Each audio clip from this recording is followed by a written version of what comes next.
Done. Welcome, everyone, to the third Thursday Co-Creators Convergence call. I'm Noel Marshall. I'm Bob Warner. Good to have you here this evening. Thank you all for joining us. Today, I'm going to put a little timestamp. It is March 21st, 2019. And we're going to have a wonderful guest from Toronto that Shelley Darling has brought to our group. Very excited to have Susan Crossman with us. And before we get to that point, we are going to go and show you our new 3.5-minute video, which tells people about the Co-Creators Convergence. So Bob's going to do a little screen sharing and take it away. Boom. Creators Convergence. We invite you to join us for some. This is a explore. 60.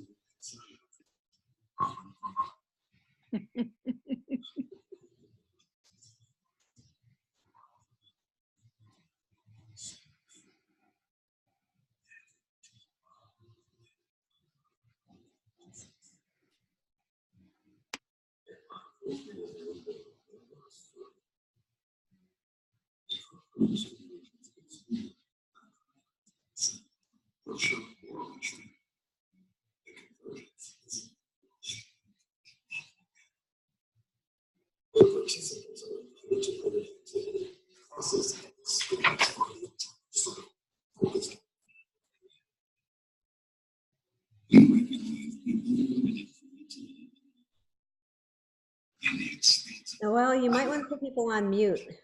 She said. And respect and cooperation with nature and life.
There you go. Go.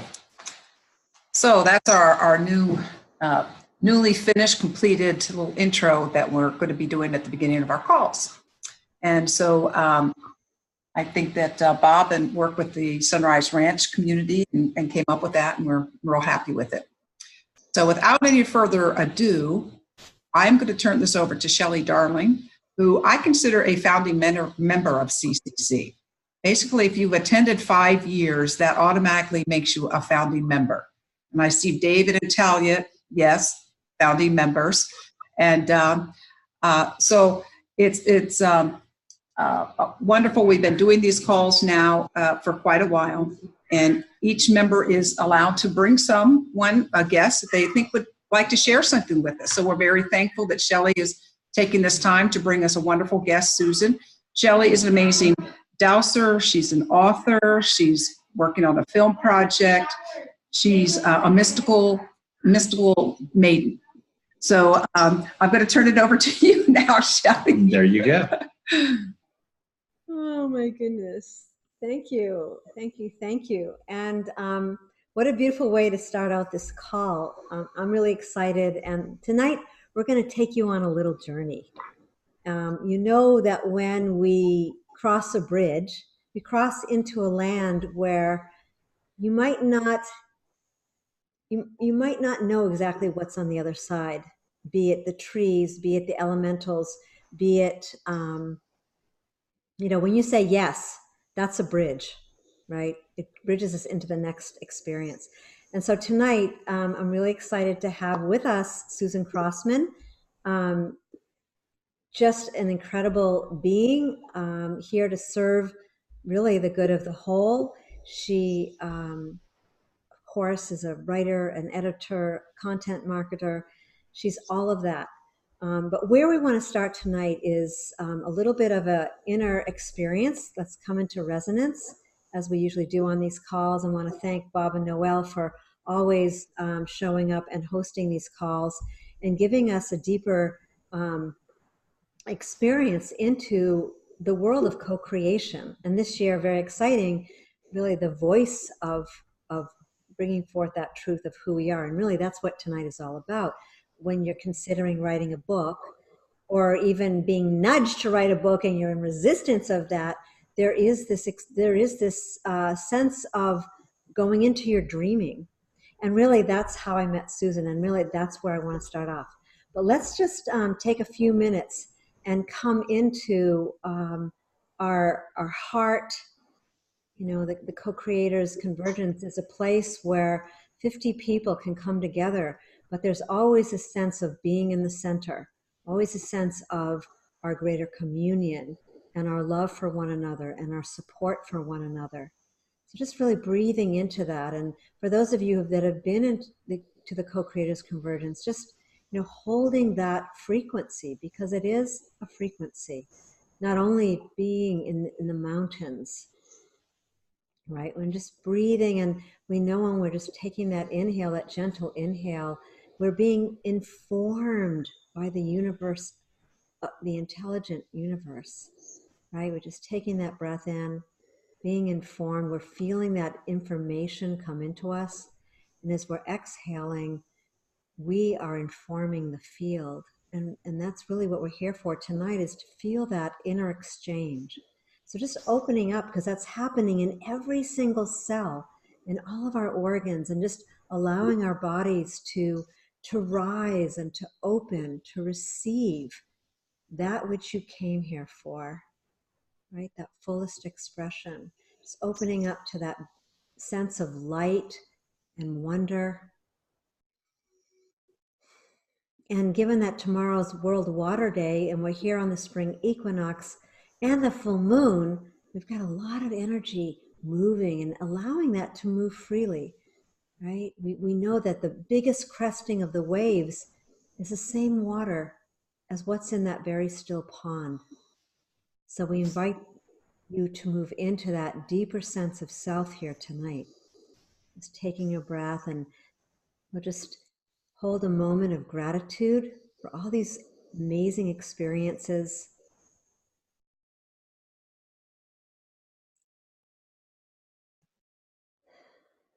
Taking a moment of silence. And then very gently coming back to the room, coming present here. And with so much love, we have this amazing tapestry of faces and color, different colors and different lineages and ancestry. So that's where I want to begin tonight in introducing Susan. And, our stories are important, and they're beautiful. And so I want to share how I met Susan, because I think it's the most relevant piece. And then I'm going to open up with what's called a karakia, and that's a Maori prayer And I'll say it in the Maori language, and then I'll tell you what it is in English, and then we'll open the way for Susan to be here and and speak. And she has a friend with her that I met. It's a part of our story and how we met. So I met Susan because I was called to take a trip to New Zealand, but it was unlike the other trips that I had taken. This was a trip to really, it was a humanitarian trip. It was a trip about training people how to use these Sawyer water filters for people in the indigenous countries where they don't have clean water. It was something that I had never said yes to. And it was also a lot of money. And it was really a challenge for me to find myself to go all the way to say yes. But in that magic, I met Susan. And in the beginning, we didn't really connect until this one moment. And we all were taken to a marae. And a marae is really a Maori community. It's a community of where knowledge gets shared. It's you are called into being upon arriving at a marae, and it's a very sacred space. And you're invited to come into what's called the ancestors' longhouse. And as you walk in, you feel that you are enveloped, and we invite you to be enveloped in that space here tonight of just this communion of ancestral wisdom and knowledge and respect for the earth, right?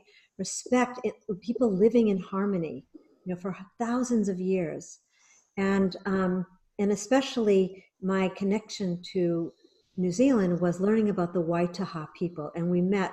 Susan and I came together in the Waitaha Marae. And the reason that's a little special, because as we're coming into World's Water Day, it's about the water carriers. It's about the ones that heard a call 2,500 or more years ago and came, and they were a confederation of people. If you can imagine, they came from the South America, the Americas, Tibet, Egypt, and they all came to Easter Island and eventually made their way to New Zealand. And the beauty of who they were the ones who were living the way of peace. And all of us here that's really our shared vision, right?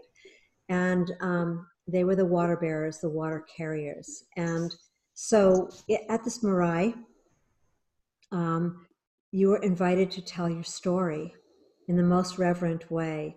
Everyone, within moments, people were opening up their hearts in ways that I had never seen instantly like this, coming to the deepest part of their story.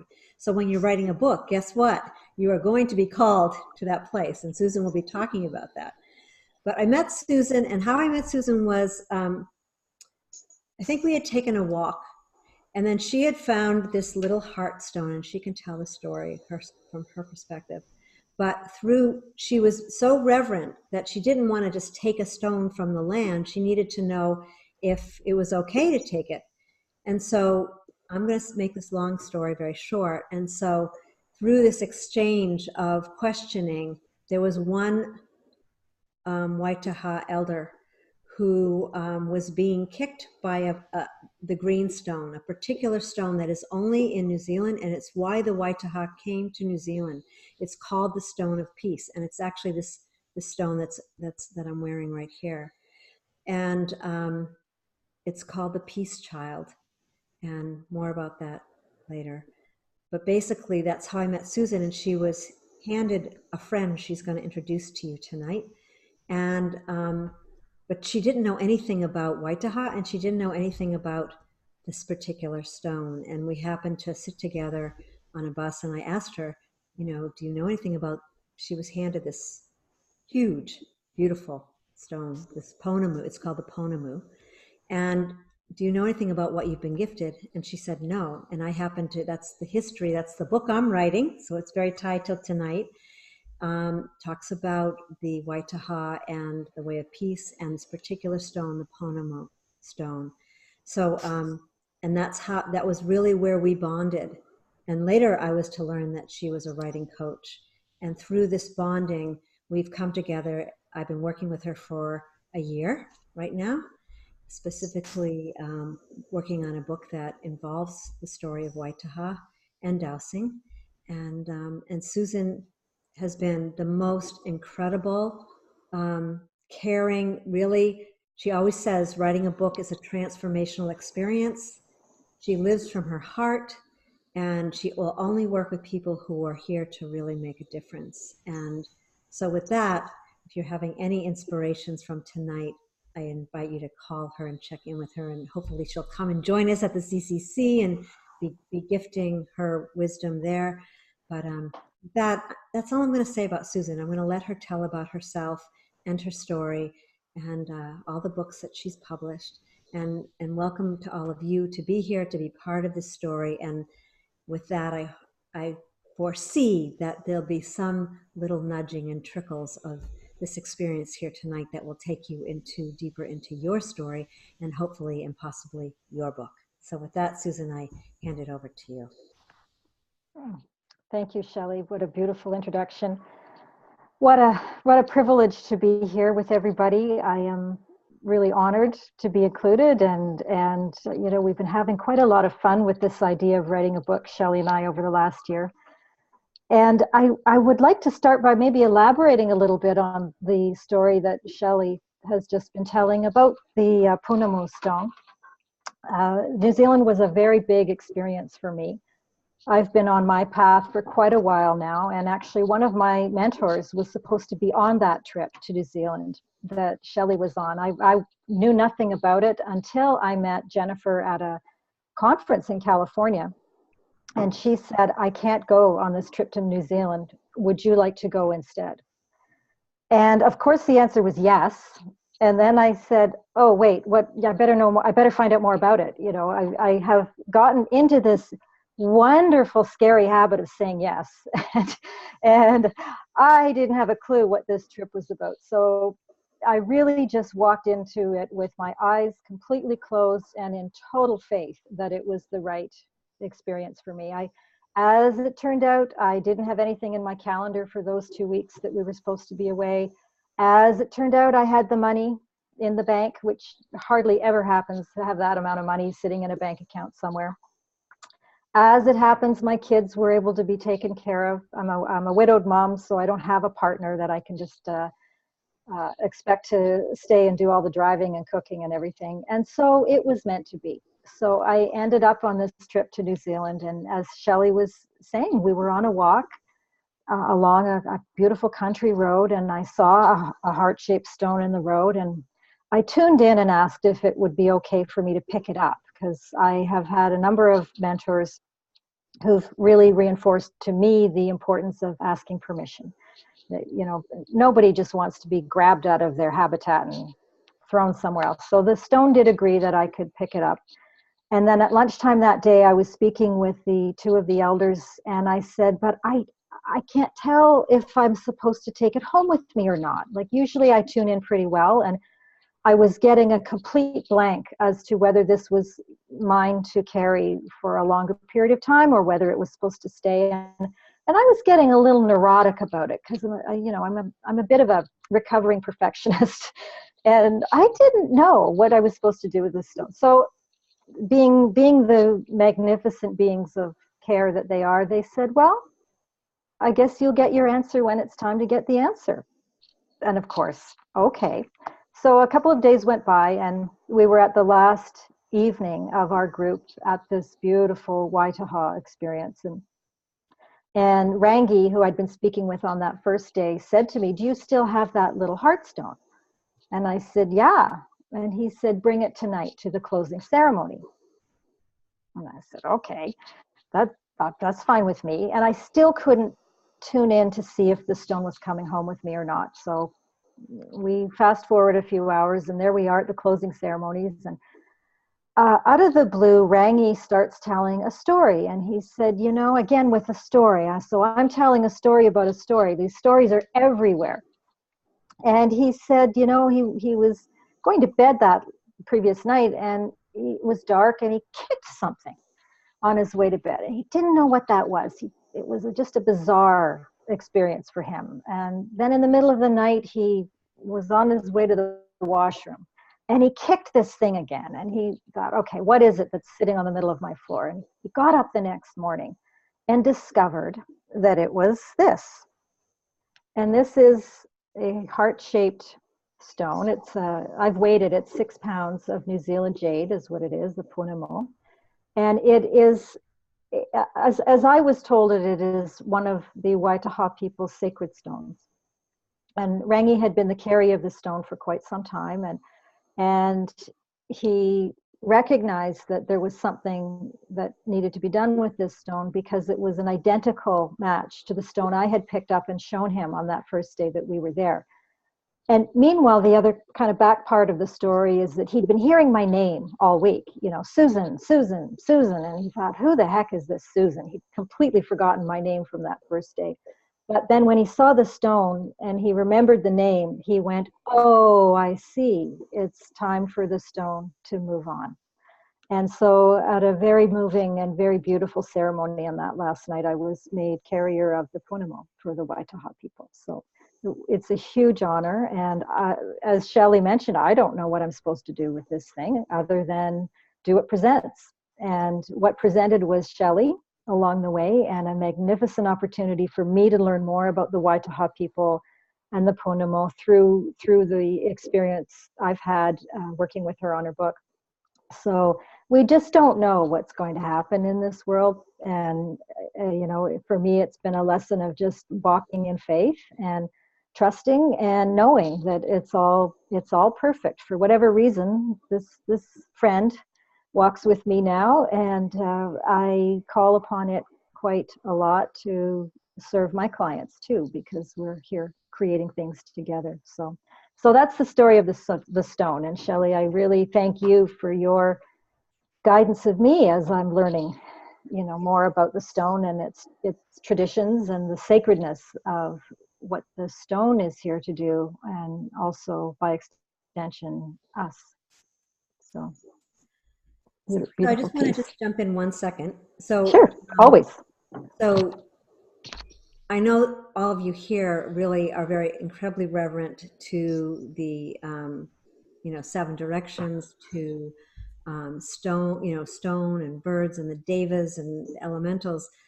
Specifically, stone is known as the first ancestor. And the fact that Susan's holding the stone as she's taking care of those that are writing their books with her is very special. And especially right now, I think Susan knows this, but in New Zealand, and those ancestors know Barry Brailsford, a man who was a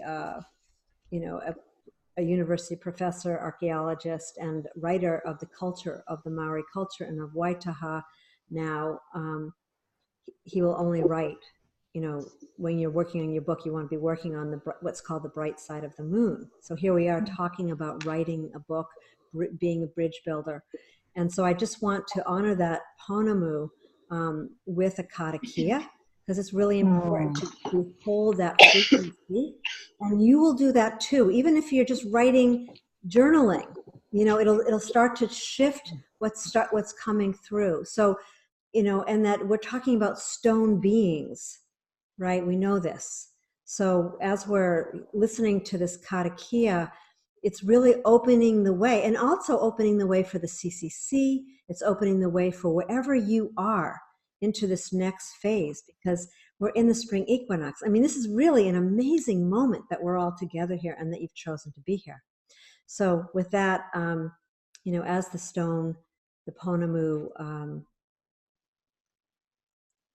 is here with us. Let's just, offer it an offering. So, Nā te manamatanga ki te nako o te atua. Kia koha te manamatanga ki te nako o te tangata. Kia koha te manamatanga ki te ao. Mā te manamatanga, mā te aroha, mā te kaha e whaku. Te whakara nui te ao. Ti he mori ora. From the source within the mind and heart of creation, may light flow into the minds and hearts of the people May we have the compassion to walk forward. May we have the courage to carry our dreams into the future. And may we walk this trail of peace. Tihe mori ora, honoring the breath of life that connects us all.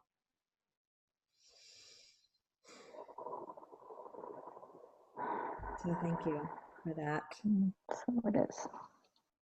So Thank you, Susan, Shelley.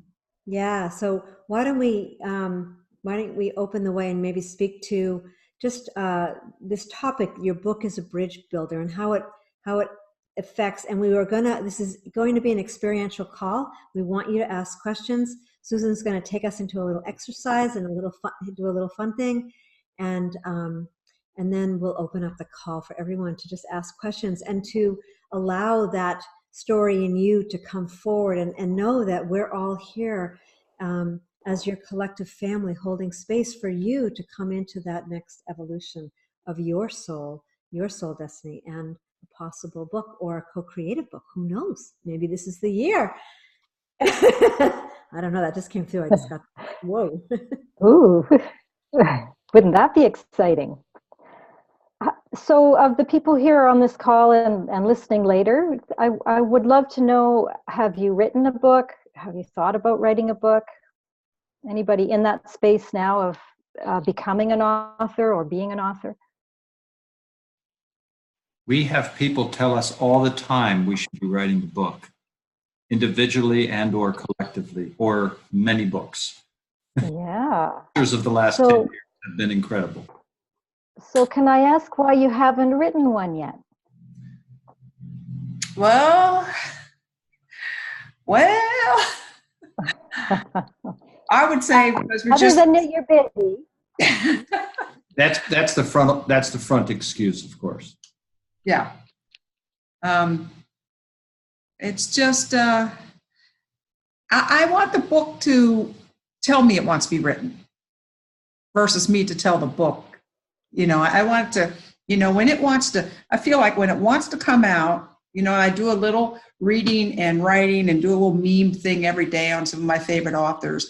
And I just kind of feel like, okay, I'm practicing, I'm preparing, and that when that book wants to come out, it's going to come out screaming, and so that's kind of when that's my rationalization. Okay. Thank you. I did have a very accomplished friend who is she's an editor, and she's written a book, and she said one of the last reasons you should write a book is because somebody tells you to. That should be like the last reason why you write a book. And so I've always thought, well, that makes a lot of sense. Instead of trying to say, okay, I'm going to sit down and write this book now. I really wouldn't know where to begin because I wouldn't know where to begin because there's just so much. I feel like I've had a blessed life and so many things, so many wonderful things, and it hasn't been challenge free, but I just feel totally blessed. I'm thinking like, who would want to read a boring story about somebody's totally blessed? I'll say for me that maybe there's some of all of that. Certainly I'm too busy at the front end. But to be perfectly vulnerable, I would say there's a sense of who wants to, do I have it in me? Do I have it in me to speak? And do I, again, this year's Co-Creators Convergence theme, and do I have it in me to speak? And will anybody listen? Will anybody, in this case, read? And I've also had people say very negative things about writing a book. It's kind of like, oh, it's just a glorified business card. I've got 5,000 of them out in my U-Haul I can't get rid of. I'm kind of like, I live in an RV. I don't have room for 5,000 books I paid for. All right, so that's enough. Okay, so enough. Yeah. Okay. And does anybody else want to contribute a thought on that? Have you thought about writing a book, or are you writing a book? If you're ready to admit it, that's another piece. I have had it in the back of my mind for a while, and I go back and forth with it, and I too feel like when it wants to come out, it's going to come out. And then I wonder if it's what I have in mind is too personal. So that's part of my excuse too. But if it wants to come out, it will come out. I have always, if I've had to write a prayer or, write anything for anything, I just kind of go inside and then it comes out when it needs to come out. So I have to decide I'm wanting to share it. And also, I don't know if it matters to me if nobody reads it. I don't think that would matter to me. It would be just a matter of getting out what I want to say. And if it helped somebody, that would be great. Yeah. And if it didn't, then okay. Beautiful. Thank you, Barb. And Talia or Sarah? Talia? Yes. This is part of an old story. I once had a vision of making a documentary about people who followed their hearts to do what they loved. And it just, things started coming together around that. And so I did research and looked at it a little more deeply and wrote a couple of grant proposals and never got funded. Wondered how would I ever, this was supposed to be a video, documentary video. And I even practiced, interviewed a couple people, but no, I guess it just wasn't time. That's what came to me. And then as I wrote journaling, and I thought, that's just one of the little things that passed through my mind. Maybe I should just write my story, how I followed my heart. And actually, I don't know, a lot of blocks come up, but I suppose a lot of people have blocks that come up for that. Yeah, I'm sure that's maybe it's relevant, that even that part is relevant. And anyway, that's kind of it. It's just now I think that happened when I was in my 40s that this vision came, and it was like, I kind of feel bad that I never followed through completely, but just other things came up, my family and the growing up, and my health now has not been so great. Anyway, this is, I don't know, that's that old story coming back. We've all got them. And how about you, Sarah? Would you like to contribute any thoughts on that? Well, I have some writings. I've been doing automatic writing for many, many years.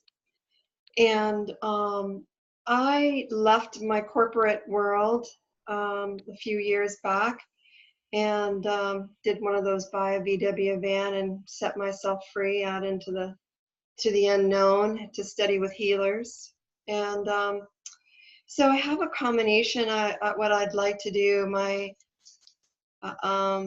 from those early trips, and then I still continue to do writings with source, so what comes through me. So I'd like to be able to do kind of a chronological, sort of like what source had to say during a time that I was living, sort of a, like what was I doing and what was source saying about what I was doing. That sort of back and forth conversation. And it has to do a lot with sacred art. I have a lot of photography. I love to I walk a lot, and I love to walk through neighborhoods and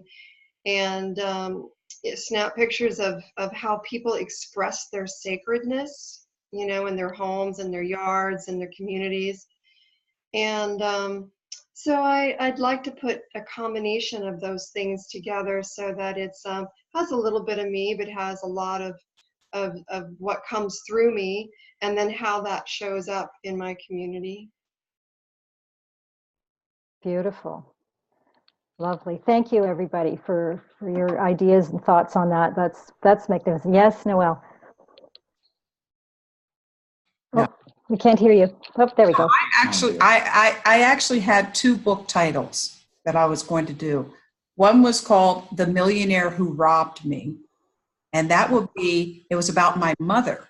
Because my mother is an entrepreneur, birthed 15 children, and became the breadwinner of the family. And Shelley's visited the farm there. And Goodness. she also ran for office. And she was very active in her church, established the church. And the thing was, is that I didn't even know what an entrepreneur was. She coached me and wanted me to become, she wanted me in high school to be, learn to type so that I could get a GS3 job with the government. She wanted me to have security. And Yeah.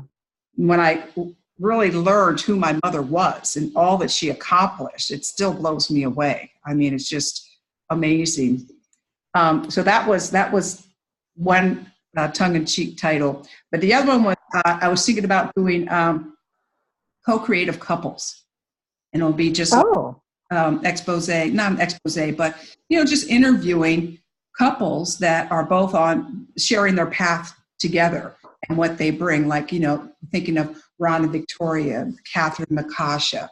And a lot of people say to us, you know, how did you all do it? How did you change from a very corporate point of view? I mean, we had everything, including our own runway and airplane, to, you know, living in an RV for coming on 9 years this month.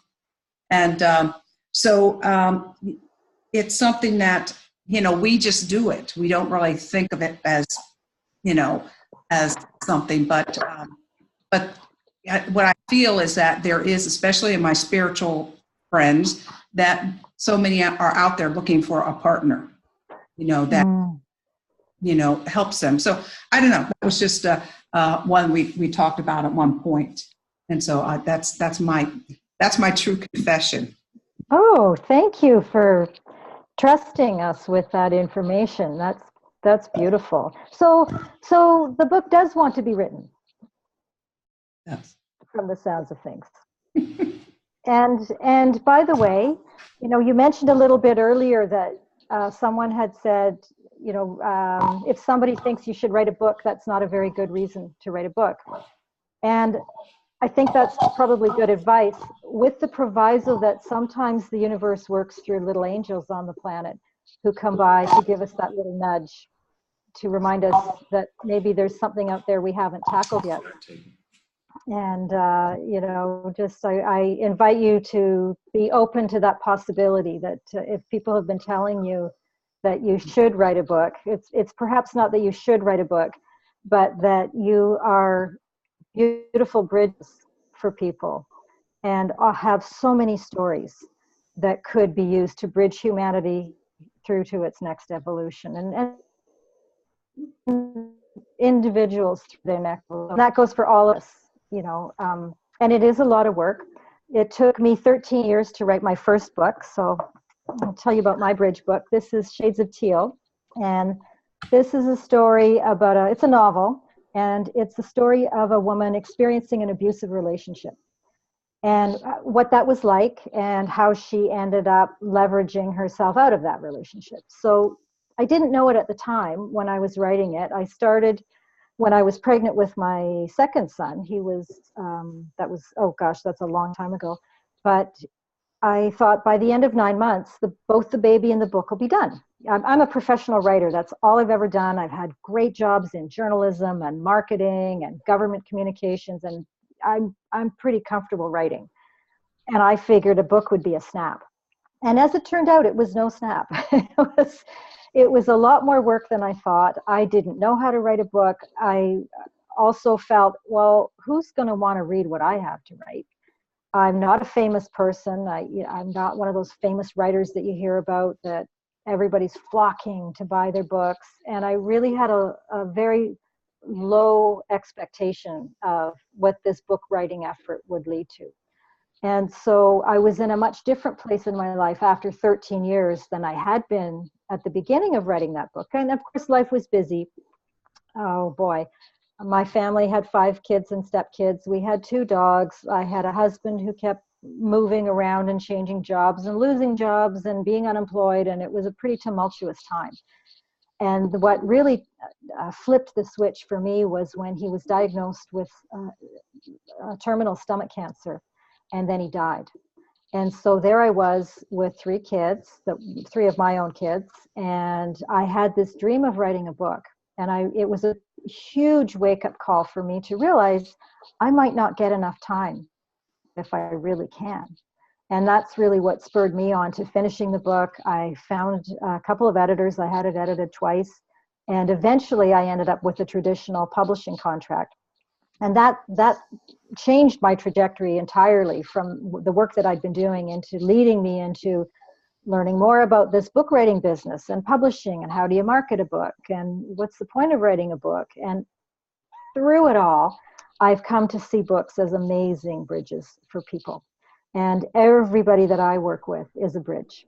I mean, all of you here obviously are bridges for people. And if you can boil down your thoughts and your world into the avenue of a book, it's a magnificent way for you to share and serve what the universe has served up to you throughout the course of your life. So I just would like to leave that with you, that little idea.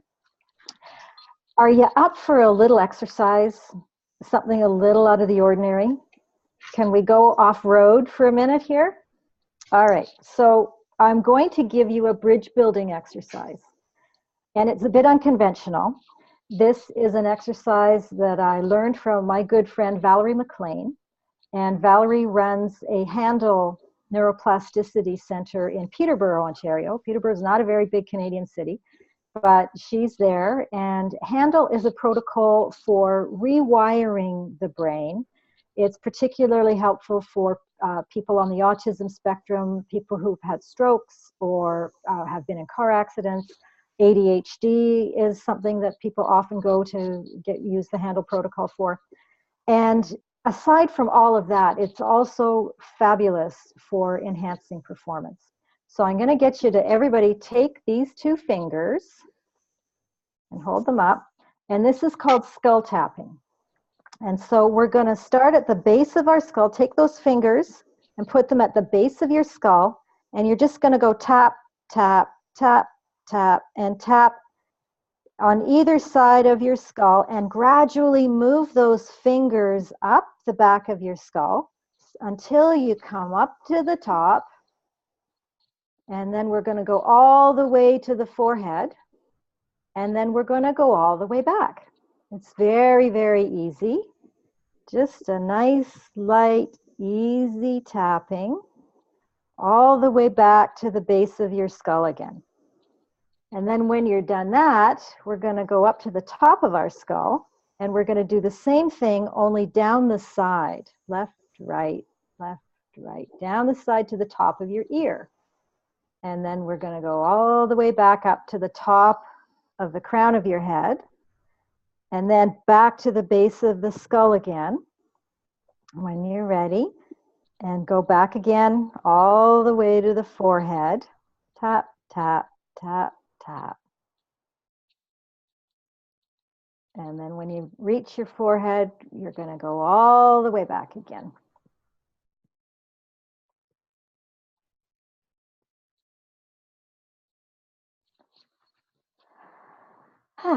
Wasn't that nice? And what's that got to do with building bridges? Who can tell me? I bet you guys all know. Often when I do that exercise, that's a hard one for a lot of people to come up with. But any guesses on how what does that have to do with building bridges?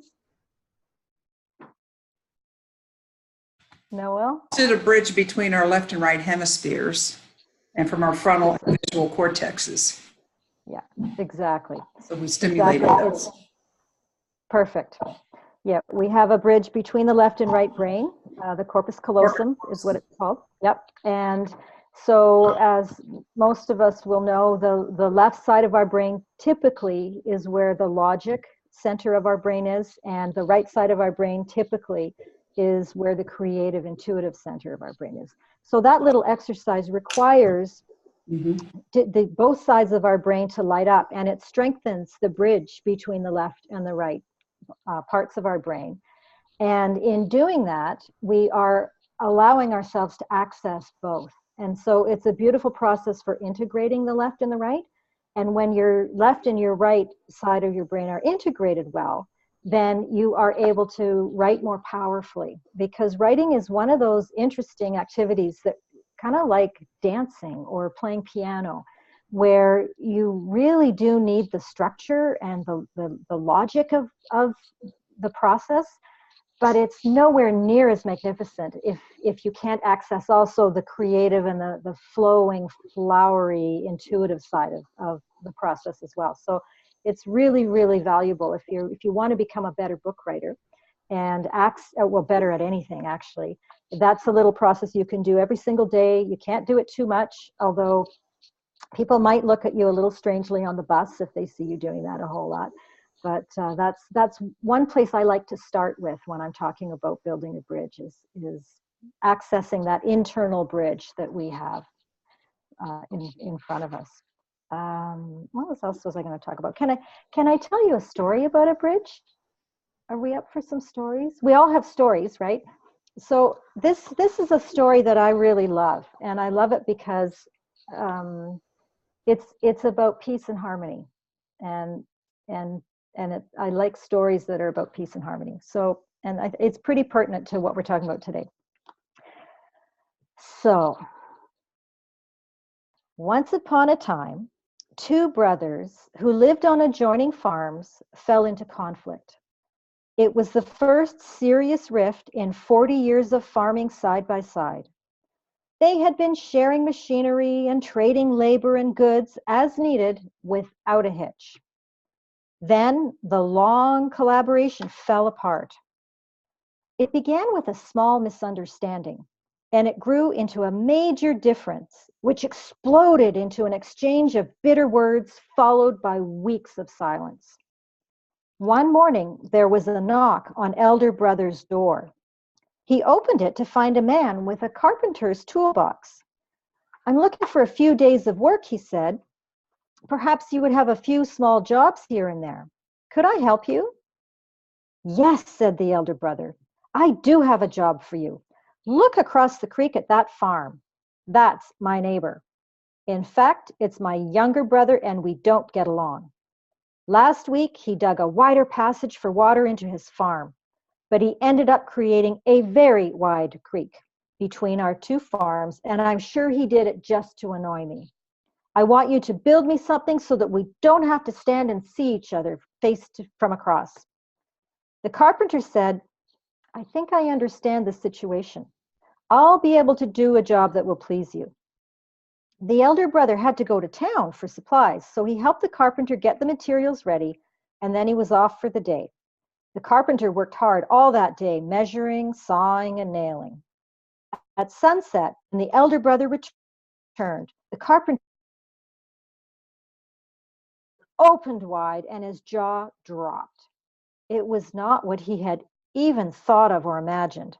It was a bridge stretching from one side of the creek to the other. A fine piece of work with beautiful handrails. And to his surprise, his younger brother across the creek was coming to meet him with a big smile and arms wide open. He was going to hug him. "You are really kind and humble, my brother," he said. "After all I did and said to you, you have still shown that good relations can never be broken. I'm truly sorry for my behavior." The younger brother said those words as he hugged his elder brother. They turned to see the carpenter hoist his toolbox on his shoulder. "No, wait, stay a few days. I have a lot of other projects for you," said the older brother. "I'd love to stay on," the carpenter said. but I have many more bridges to build. So what I love about that story is that we are the carpenters in our world. We're the carpenters as book writers. We're the people who are creating the bridges that bridge humanity from a place of conflict, potentially, to a place of harmony and happiness, compassion, love, fulfillment, caring. And every single one of us has the stories within us that have the capacity to build those bridges. And I have a belief, and Shelley's heard me say this before, but if someone comes to me to talk about maybe wanting to write a book, they kind of have this idea for a book. What I often see, actually, pretty much every time this has happened, I see the book has a multidimensional reality already. And this was definitely true of Shelley when we first started talking. The book already existed.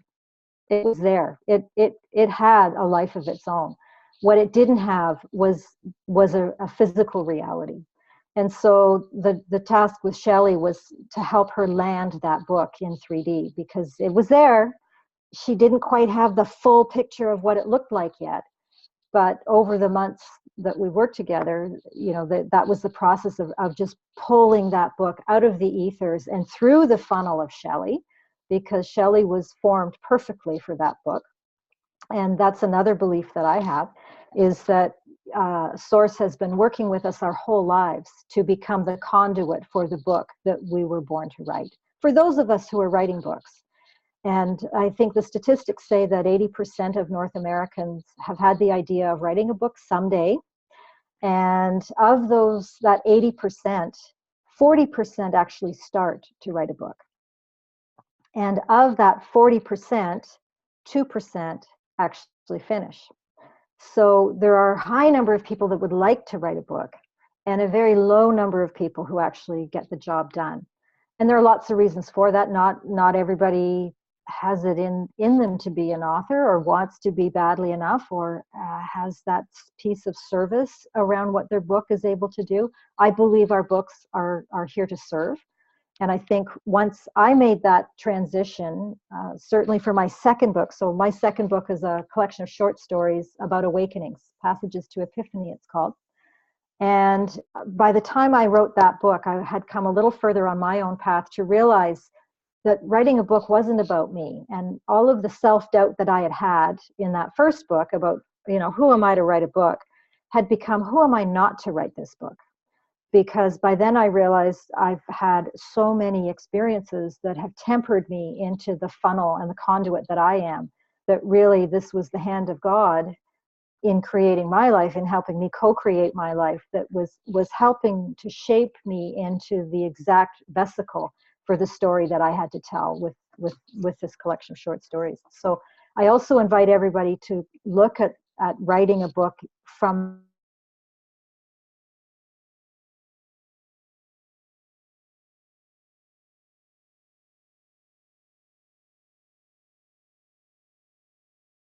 Oops. Is that just me, or is that everybody? You too, Noel? Yeah. It's Susan. It's frozen. Okay, so we'll just let her come back in. Yeah, stand by. Okay. Yeah. So Books are a service. so This has been really great. oh my God. So yeah, and so I just want to. I love how she's addressing so much. Noel, I think there's an echo from your. Can you put yourself on mute? She'll come back in. So here's the magic. You know, I'm just really touched by just hearing this sort of effervescence come out, because, you know, there's, you know, we know that, you know, I have to say, I was hoping Kathy Mason was on tonight, you know, because I always felt like, she's going to come back on. So, because I just feel like, you know, there's so much we have to offer each other and so much wisdom. And for me, you know, when Talia and Flo and you were talking, Noel, and Sarah, I felt like those were my voices in my head. Each thing that you mentioned, you know, the doubt and who would want to listen, and the questioning. And I remember, you know, that first week or two with Susan, it was just like, oh my God, this is insane. Like I had lots of, you know, the pieces of the puzzle, but they were like all over the place. And, you know, how does one actually ground and do this? And for me, I have to say that there was that beginning point of kind of like a little overwhelm, like, you know, but as each one of you said, it's kind of like the voice of the book starts to speak louder and louder and louder, and it makes itself known. And like Susan in particularly, I don't know anyone because I've never worked with anyone, or I've never really worked with Kathy, or, you know, I know everyone has a different style. But the level of presence and she knows what those questions need to be asked. You know, she can pull out the questions. It's much less about the material. Like she knows you're going to bring that material, but she's got those questions. And for me, where this book started is not at all where I've landed. And I've had the opportunity to also work with other people with her. She runs a group, and she offers it at this point free once a month. And the fusion of the different people. And I want to share a little bit about Lee, because I met Lee through Susan, and he's writing a book, and we've just been on these once a month calls. And I have been so deeply touched, because I think if Lee's, hopefully I can just share a little bit, not much about what the name or anything is, but essentially a very deep sexual abuse story that's taken him years to come on the other side of. And through the book, and this is my experience too, I feel like I've gotten to know myself in a way that I never knew myself if I hadn't written this book.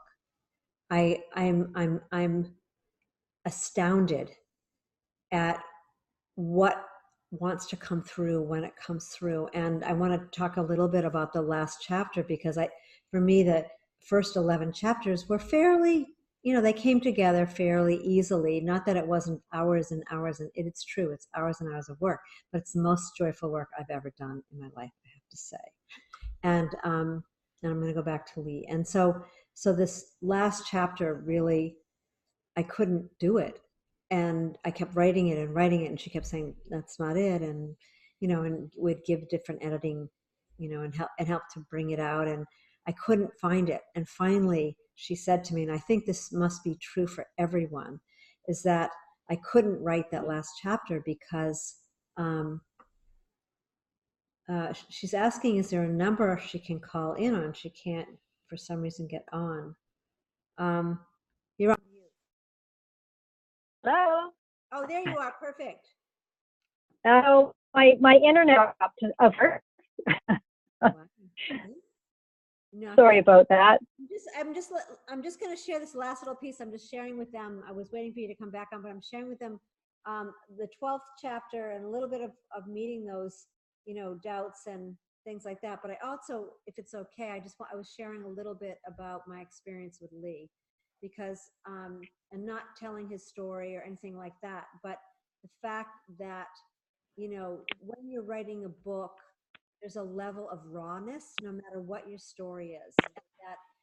That for me, what Susan pulled out of me in that last chapter was the fact that I wasn't owning who I was. And I could not write the book if I could not own who I was. And I think this is true for any of us that are writing a transformational book, you know, that is being moved from something so deep inside of us. And so the book literally became about my stepping into my leadership. And it couldn't be written without that. And so I think some people might start at the beginning with that, or for me, it was the last chapter, you know, but that for each one of us, you know, this level of owning this voice of creation, right? This is exactly what the CCC is about. I know that's why I have to come. But it's really about that voice to be, are you willing? And I think that any resistance that you're having, if you've been even nudged a little bit, is really about, is like, are you willing to be that voice of creation coming through you as you? And the reason I wanted to bring up Lee, who I just met, I told Susan, just on a once a month mastermind writing call that is, she offers to whomever wants to come on, and at any point you can share more about that.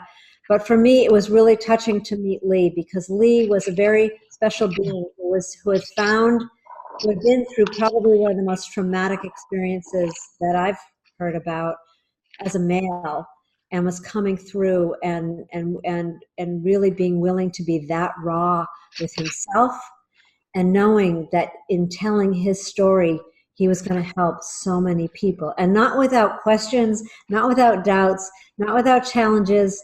I mean, it's all true. It's all going to be there, but it's no different from life itself, really. And that, this quality of my experience with Susan, this level of, it's just really been a profound journey. And I feel like it's the journey that is the aggregate of everything I've ever been. And I think that's what a book is. You can speak to this. That book is, an opportunity to begin to, this is perfect for the CCC, to really find a level of intimacy.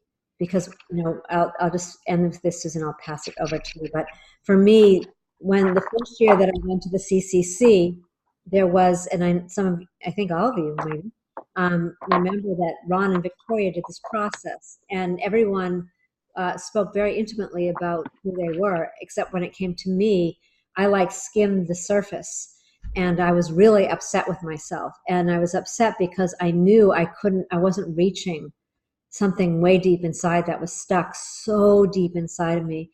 And it's been 5 years, every CCC that I've been to, except for the one when I was in Australia, it was this cycle of deepening this level of intimacy with myself. And I feel that that's really writing a book. And that's what the book has been for me, is about finding that level of intimacy and ownership, that talking to another person and all this other stuff, which is wonderful, can't do it. Writing, being your own bridge builder for yourself. Now that's something. So I hand it back to you, Susan, and I just want to be aware of, we're doing all right. So. And Noel, break in any time in terms of time. Yeah, I want to make sure we respect the time. Thank you, Shelley. That's very profound what you have just said, for sure. It is writing a book is an act of profound courage, really, is what it is. That first book particularly takes a huge amount of courage to jump off the bridge. Really, you're jumping off into the unknown. You have no idea if you can do this. Most people have never done it before, have tackled any project so immense as a book. It's a huge amount of work, as Shelley, your testament to that, how hard you worked on that book, and what it's drawn from you in terms of your honesty about who you are, and your vulnerability about who you have been and who you are becoming, and where life has interfaced with you, in the most deep, profound ways. So it is an act of courage. You have to face who you are in the writing of a book. And I think that's why I think it's such a transformational experience, is that you have to be very honest with who you are and dig very deeply into that deep well of experience. That being said, we are always and ever continuously facilitated by a loving universe who will not let us fall. So yes, it's an act of courage, and we can't fail. So even though that book might not get to be written, even though someone may not be in that group of 2% who finish up, even in the act of writing that book, something profound and important will come out of the process. We know that. So I really recommend, if you've heard that little whisper, take the leap. So Susan, this is a perfect. And I'm just gonna jump in. So Susan, we've got a whole world of people here, and so I'm sure there's a lot stirring in each person. And so what is that first step? How does somebody, can you take us into something that would move us into that first step, or would help bridge from where, where we began? I think where we began an hour ago isn't where people are anymore. I'm guessing. So Could be. is there like something that we can do or you can do with us or, that might help to put that first plank on the courage? Oh, yes, I have a favorite experience, a favorite thing to ask you to do. All right, so here's the question. Everybody grab a pen and paper, or if you like to type, get your fingers ready, limber it up. And the question is, what is the story you have been writing with your life? What is the story of your life about? Because I guarantee you, you have been writing a magnificent story for decades and decades and decades. So let's see if you can jot some ideas down on what that story is. What is it a story about?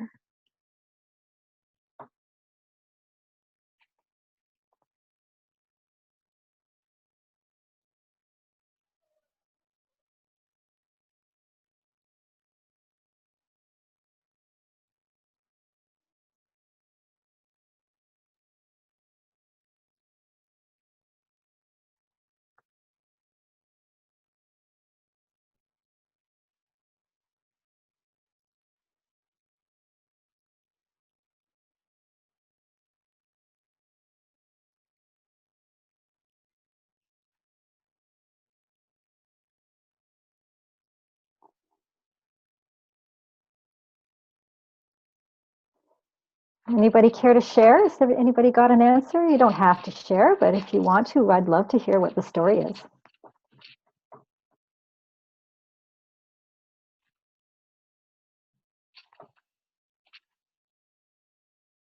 Sarah, you're on mute.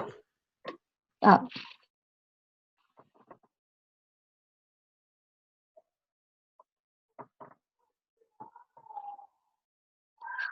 Am I unmuted?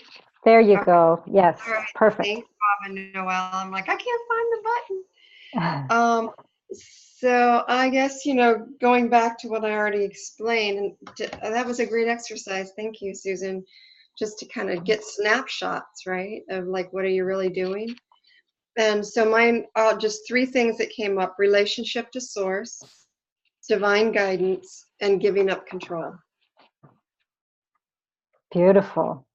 Do you think there are people in the world right now that would benefit from hearing a story about a woman who has been writing that story with her life? I think now more than ever. Yeah, I think so too. Mm-hmm. Thank Thank you. you, Sarah. Thank you. Who else? Who else has got a good share? Okay, Talia. Well, mine is pretty simple, but just the courage to be true to who you really are, to who I truly am. And it does take courage.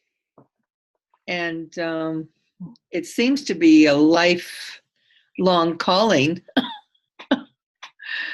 So, well, thank you for bringing that forward. You're welcome. And do you feel too, Talia, that there are people on the planet right now who would benefit from you shining a light on a story around being true to who you are? Of course. Yeah. Yes. For sure. Yeah. Yeah. Yeah. I bet you've got a doozy too. I betcha. Betcha. I betcha. Okay. Anybody else? Barb or Noel and Bob? Okay, here goes. All right. Let's hear it, Barb. It's from me to we to me to we. And so it's from me being, I grew up, I was the youngest child. I was alone a lot. And so then I went from that to a relationship with my husband for a long time. We were lived together for 5 years and we were married for 34 before he passed. And so then it was just me again. And then the final we is from alone to marriage to widowhood to community. Wow. So that's where I'm at. So Barb, do you figure there are people out there right now who would really benefit from some of the perspectives you have to share about that journey? Oh, yes. Because I'm sure there have been a lot of tears along that path, I'm sure, and a lot of struggle and a lot of challenges. Yeah. And the perspective you have right now is very healthy, right? Yeah, that is. Yeah, that would be a good book. Thank you. Thank you. And Noel and Bob, how are we doing on the story of your lives? Well, I want to follow flow because mine is similar in just a little bit of ways, but I'm from a very, very large family. So there's 15 of us. And I would say I felt alone, even though I was in this huge family, and that I didn't have any identification with the faith that I was brought up with. And I always admired my mother for her faith, but I didn't get it. You know, I was like, that's great. She believes all this stuff, but I just can't identify with it. I also felt very intimidated. So I was born in community, but I always felt very intimidated by my siblings, especially my siblings. And actually, I remember one time writing a story. I was going to submit it to Reader's Digest, and I just remember my older brother just tearing it apart. Oh. And so that was that. But I always felt I had become an overachiever. And I had got absolutely no family support for. I went on to get my doctorate, but along the way, they didn't come to when I received my doctorate, because it just wasn't. You want to do that? Okay, fine. And so, but then find like flow, feeling alone, but then also finding a community that that I really want to be a part of, and that's why this co-creators convergence. People accuse us of, we travel a lot, and they accuse us of finding community wherever we go. And the co-creators convergence is a large part of that. So now you're going to ask that trick question. Yep. Have you got an answer for me? Let's see. Anybody lonely or intimidated out there on planet Earth right now? One or two, maybe? So I'm complete. Okay. Awesome. Beautiful. Good.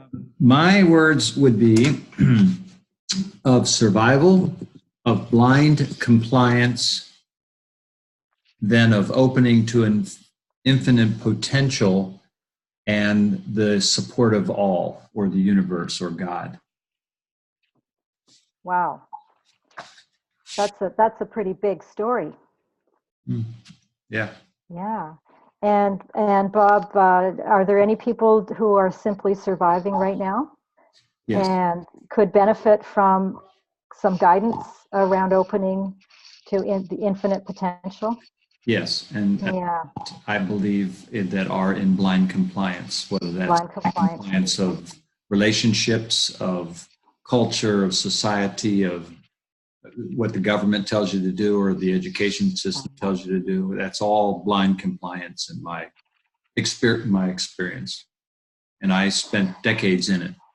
Yeah. So you know it really well. You can talk about that. Yeah. Yeah. One of the things I think, and thank you everybody for and Shelley, we'll get to your next book. Or would you like to share about the story of your life? I haven't asked you, and I'm sorry. Well, I think everyone will kind of get this. I mean, for me, can you hear me? Yeah. Yep. For me, it was all about love, and that love matters, and love is practical, and it's the most meaningful thing. And so the book is called Songline of the Heart, and songline being, in Australia, the ley lines, because I am a dowser, and so it's really learning how to. It's a book about learning how to track one's heart, and at the same time, you're learning how to douse, but it's called a navigation. Right now, the subject, and it changes, but right now it's holding steady at a navigational guide to resurrecting your heart, home, and habitat. And the resurrection has very much to do with everything for me and my story, because it's all about the way of love. And everything that I've ever done has been about the way of love. And you know what I'm loving? You know what I'm loving? No. Is that, you know what's really amazing to me? I kind of hadn't gotten it until I was listening to each person, that how the beginning of our journey has so much to do with what our voice is, 30, 40, 50 years later. And that essence, that quality that you would even speak about has been so perfectly composed for you to, if you do write a book, for you to have that be your fullest expression. Like when I was listening to each one of you, and then I listened to Noel, and I'm like, oh my God, look at how, she grew up in community, but it didn't feel like community. And then how we create that which we desire, by creating the co-creators convergence. She created community that she could be involved in her whole every day of her life, and come, and so I think each one of us, and Talia, I'm just having so many deep. I feel so grateful to everybody here, because you really have been willing to open to that way of truth for yourself and be sharing it in front of, we're all witnesses for you. And even like in hearing Talia tell that story about how that movie she always wanted to make, I kind of had this vision of like, oh my God, I can help you do that little video. And even if it's not a whole book, or it's a full immersion movie, that part of you that wants to, I think that's really what the Co-Creators Convergence is all about. And it's really who we are for each other, is that we're here to support that voice coming forward in any way, shape that we can. And then, of course, it ripples out to the larger whole, how we do that in groups, and how we're doing that in so many different ways. So, and I think what I'm getting from this call is really to really believe in yourself, to really know that you are carrying that knowing, within you. Because as soon as we started talking in the beginning, it was like, oh, it's really about the knowing, as you come in contact with that resonant field of your own heart. And that's, for me, that's the book, The Songline of Your Heart. Then those different little nudges or tickles or whatever you want to say, they're all that voice of the field itself, not, saying, hey, come on, here, or here's this person, or here we are tonight, that is just perfect. So, yeah. Beautiful. Thank you, Shelley. I also would like to remind everybody, and I have one more exercise if you're up for it. Just a little reminder, though, is, we tend to flock together with people who are similar to who we are, who have beliefs and philosophies and a way of being in the world that is similar. We find Bob and Noel, you were telling the story of these two young ladies who had found each other and went to the convergence last year, co-creators convergence last year, and they are still situating themselves in this world. They're new to this way of being.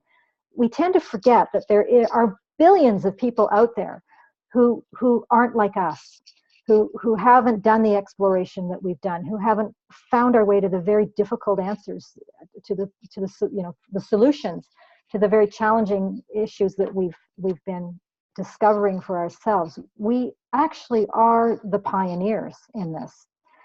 And we tend to forget that because we are around people like us all the time, and we're doing our spiritual work, and we're finding new mentors, and we're bouncing off each other with these amazing ways of vibrating. And yet the whole rest of the world hasn't caught up yet. And so I really invite everybody to remember that even though you may not feel that you have the latest and greatest book, that everybody knows this stuff. No, not everybody knows this stuff. You are the beacon for the rest of the planet. And so those books that exist multidimensionally are just waiting for you to say yes.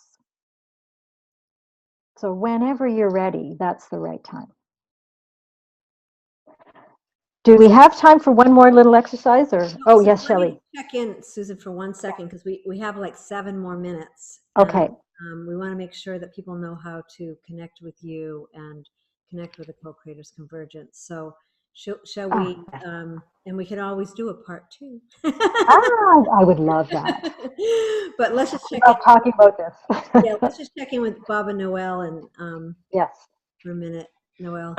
We're okay with anything what the group wants to do, and I think it's imperative that Susan comes to CCC. Yes. So what It looks like such a celebration.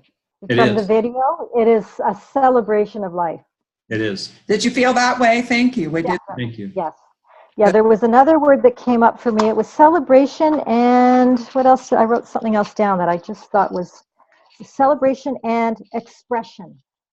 What a wonderful place for people to express themselves. Mm-hmm. I would say a lot of people feel that they can come there and just immediately be themselves and not feel judged. And then it just kind of goes whoop, from there, just Yeah. so it'd be wonderful. I'm game. I don't know how long it would take. Anybody else? Does anybody need to get off? It's okay, or do you want to play? Play on.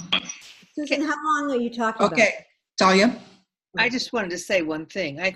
I think this is a wonderful idea to do another part 2. I feel like we can all be of benefit to each other in this process. I mean, Shelley, you said that. You could help me. I'd love it. And I feel like maybe we have a lot of similarities, but we also have different parts. Like I came from a family of 7, was the oldest. Mm-hmm. Yeah. And the responsibility I felt. I mean, and still do somehow, but I've let a lot of that go. I mean, so Uh-oh. She didn't let it go. It's still right there. Well, I've got to let it go. It's just There you go. Right. My shoulders can't carry that. My body, no. Anyway, so I think we all have a part in as well. This has been wonderful just to see where everybody's at in this. And then Sarah, I had never met you, but beautiful what you shared. And Susan, you have such a gift of bringing this out of people. Yes, let's get together again. Okay. All right, I'm game. Okay. Well, then maybe we need to close it down, but Susan and Shelley, why don't you bring it on in and tell us how we get a hold of Susan and what opportunities are available to work with her, etc. Yeah, Susan, why don't you just jump in and let people know what are the opportunities, and Sure, love to. then we can always create the opportunities. Oh, of course. We live in an unlimited playground here, so I'm open.